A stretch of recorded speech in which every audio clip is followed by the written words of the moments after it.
محرم 1444 ہجری تھا۔ اس اجلاس میں علماء کرام نے مختلف مقامات سے شرکت فرمائی۔ آج بروز جمعرات 29 رمضان المکرم 1444 ہجری کے مطابق 20 اپریل 2023 بعد از نماز مغرب علماء پشاور کا ایک نمائندہ اجلاس بسلسلہ رؤیت ہلال شوال المکرم 1444 ہجری جامع مسجد قاسم علی خان پشاور میں منعقد ہوا۔ اجلاس میں پشاور اور مضافات کے علماء کرام نے شرکت فرمائی۔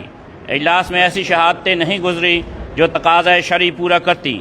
اجلاس میں متفقہ طور پر یہ فیصلہ کیا گیا کہ عدم ثبوت کی بنا پر وفق ارشاد رسول صلی اللہ علیہ وسلم اکمال ثلاثین کرتے ہوئے رمضان المبارک کے 30 دن پورے کیے جائیں گے، لہٰذا کل بروز جمعہ 30 رمضان المبارک ہوگی اور یکم شوال المکرم 1444 ہجری 22 اپریل سن 2023 کو ہوگی بروز ہفتہ، اور یہ عید الفطر کا پہلا دن ہوگا۔ اللہ کریم ہمیں یہ توفیق عطا فرمائے کہ ہم سب نبی کریم صلی اللہ علیہ وسلم کی سنت کے مطابق اپنی زندگی گزار سکیں۔ آمین یا رب العالمین۔